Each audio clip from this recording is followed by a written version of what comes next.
Hey guys, welcome back, and yet I'm doing another movie review for you guys tonight, and this one is on Casper Meets Wendy. And this one I had bought last month for spooky season, and I hadn't seen this film for like a long, long time. I remember having the VHS, and it was in a clamshell, and it had the same exact artwork as this. And this is the first DVD release, I think, and there's multiple different releases with different cover art, and I'm sure a lot of you guys have seen this online with various cover art and everything, and definitely like different disc art. Like here's the disc art. It's probably like on the other releases. It's probably going to be a lot different than that, but yeah, this one has always been a favorite of mine. And I wanted to review it during spooky season, but I never had the time. I was super busy. I got sick and everything, so and I actually rewatched it when I was sick, actually. And this came out in 1998, and this is a um, direct-to-video movie, and it's a sequel to Casper: Spirited Beginning, which I did review during spooky season, and I didn't realize at the time that this was as a kid growing up this was a sequel to that movie, and as I got older I saw Spirited Beginning for the first time, and yeah, I thought that was a good movie, and I think that this movie is good, even a little bit better than A Spirited Beginning, in my opinion. Mainly because this is the one I grew up with more, and I grew up with the first live action Casper movie more also, and this one I saw after that, I believe, because I had them both on VHS growing up, and so the movie is basically about a young witch named Wendy that's living with her three aunts, and basically you have this warlock named Desmond Smellman is basically on the hunt for Wendy to basically unalive her and to basically get rid of her aunts too, and her aunts, end up taking her away to like a completely different place to basically be in hiding so that Desmond doesn't come after them. And then eventually she ends up meeting Casper, and they become very good friends. And that's basically the plot of the movie. And Wendy was a character in the Casper comic strip and also in the original cartoon from many moons ago. And she was his love interest in the cartoon, I believe.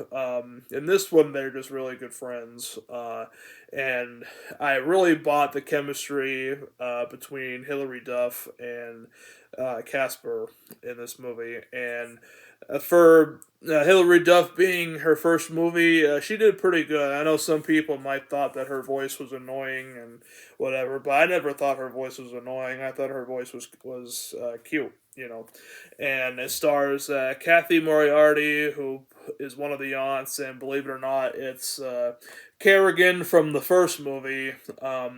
She was like the greedy lady that used Bill Pullman to basically get the ghost out of the house so she can claim her treasure, which wasn't really much to tell you the truth.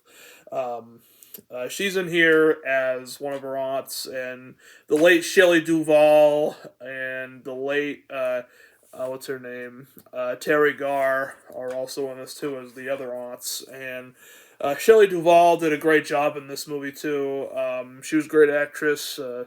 May she rest in peace. Same with Terry Garr. They're all three of them are very funny, and what's interesting is that the three aunts of Wendy are basically the female and witch versions of Casper's three uncles, Stretch, Fatso, and Stinky, and yeah, it's very interesting that the three aunts and the three uncles are a lot alike, only they're different, completely different people because they're witches and they're ghosts like Casper is, and Casper's uncles, Fatso, Stretch, and Stinky, are in here again, and they're pretty funny. And of course, they're always starting some, you know, uh, always starting crap with people, scaring them and everything, and you know, uh, and they're actually scared of witches, and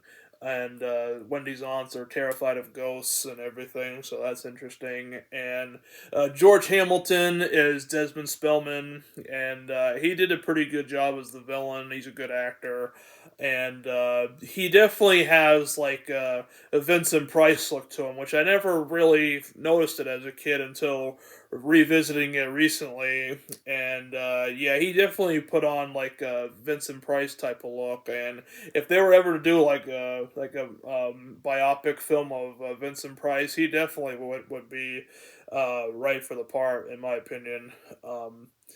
And Pauly Shore is in here too. He plays the magic mirror that basically tells Desmond Spellman about Wendy and the aunts and everything, and he's very funny.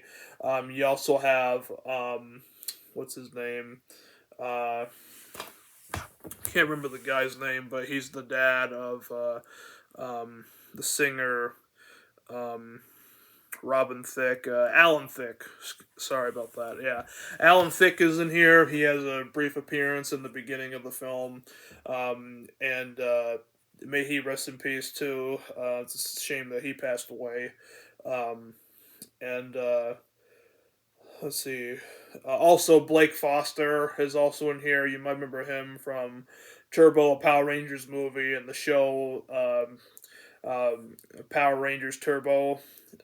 He was Dustin the Blue Ranger, and he's in here.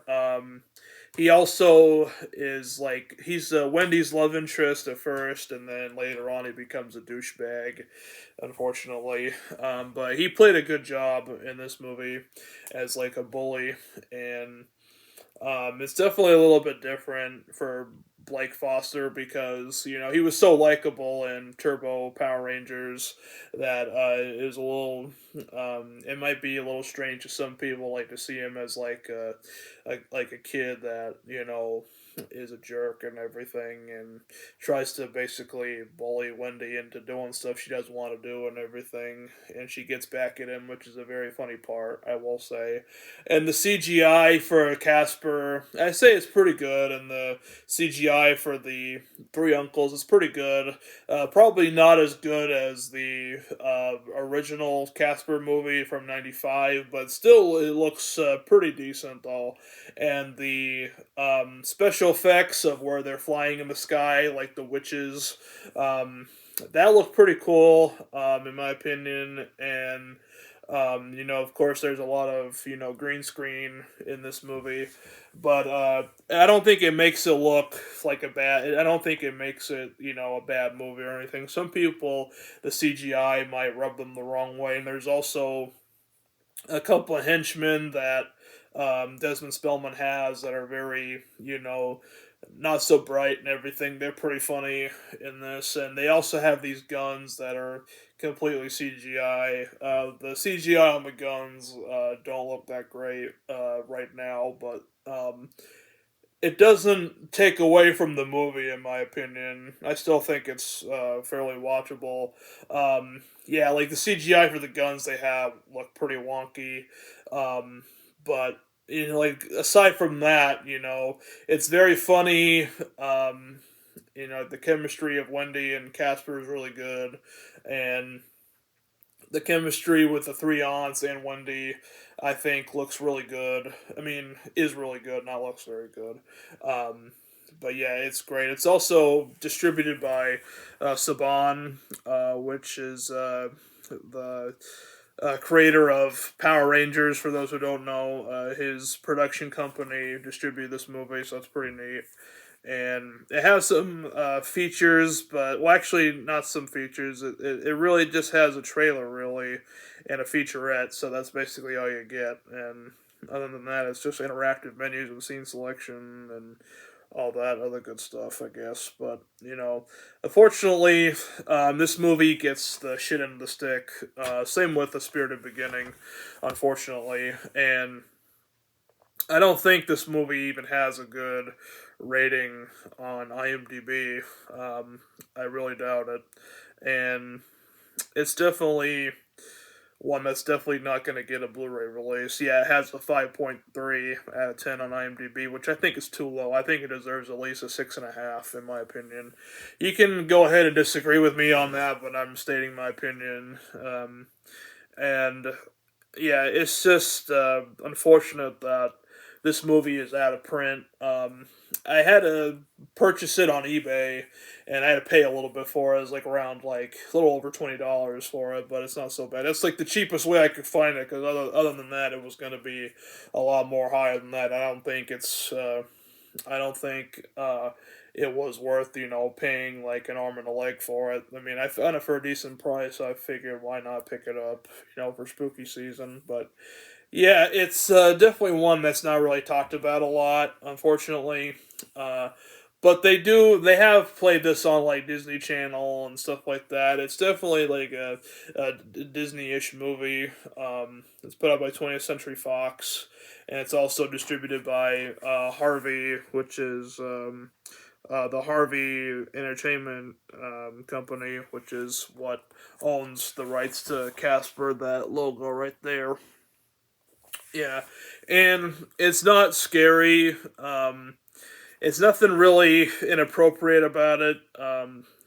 So if you have kids and they like Casper, you definitely want to, show this one to them, as well as the Spirited Beginning Casper. I think this one is like the out of the three. So there's also the Haunted Christmas one, which I have seen, and that's a good one too. But out of the three, this one's definitely my favorite. By far, in my opinion, is it as good as the? Is it better than the '95 Casper? No, the '95 Casper is much better.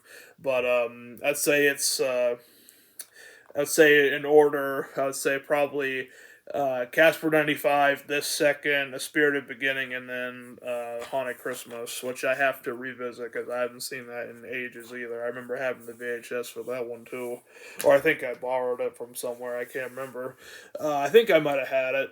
But yeah, it's definitely worth checking out. Like I said, like the humor I think worked very well. I think it's very funny. Definitely made me laugh a lot. And the special effects, are pretty good for the most part. Some of them might look dated in some parts of the movie, but honestly, it doesn't take away from the movie. To me, at least, it might be different for you or something, but that's just how I am. It's just a movie, so it doesn't really bother me. And also, it was also very low budget because it was a direct to video like release, so I'm not even sure how much like the budget was for this one. Yeah, it's let's see. Yeah, the budget was only $10 million, so I mean it's a pretty low budget. Um, but in this one and A Spirited Beginning are spin-off and prequels to the '95 film also, which I didn't know. I actually thought that this was like just a movie on its own when I was a kid growing up, but now as I gotten older, it's a prequel spin-off, movie, which is interesting.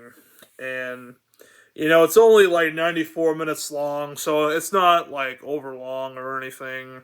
Um, and you don't really see a whole lot of Hilary Duff anymore or Kathy Moriarty. It's too bad because they were very good in this one. I mean, obviously, Hilary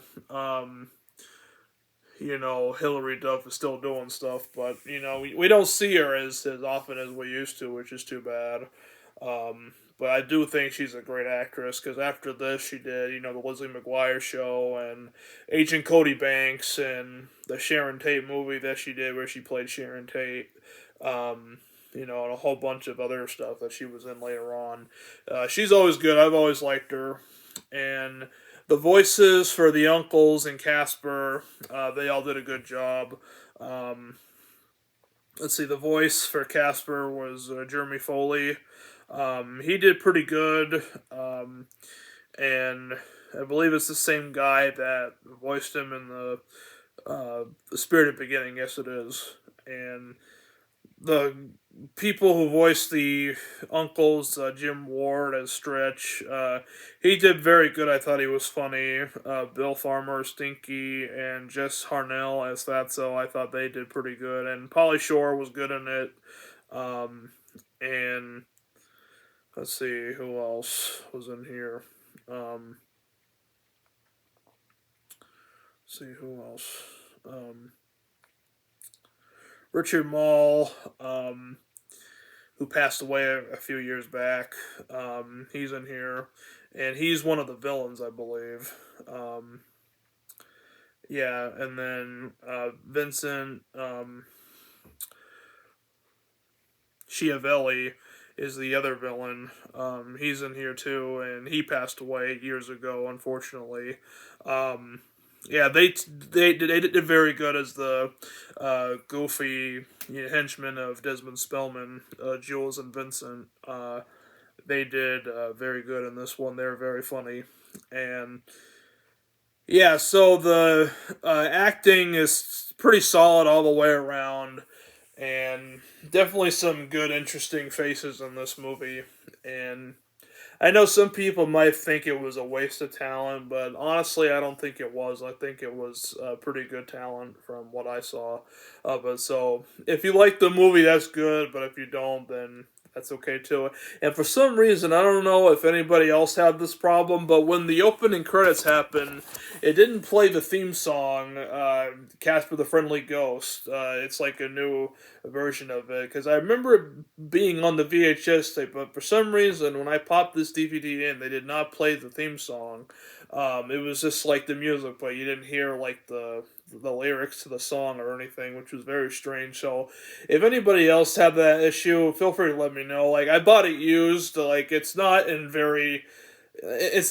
bad condition or anything. It's still in very good condition, but for some reason, the theme song didn't play in the beginning, which is strange. I don't know why that was the case, but if anyone knows the issues of that, if it was copyright thing or whatever, feel free to let me know if you had the same issue. Um, and yeah, thank you guys so much for watching. Have a good Thanksgiving, everybody. Hope everyone eats very good, and I'll see you guys in the next review. Take care. Peace.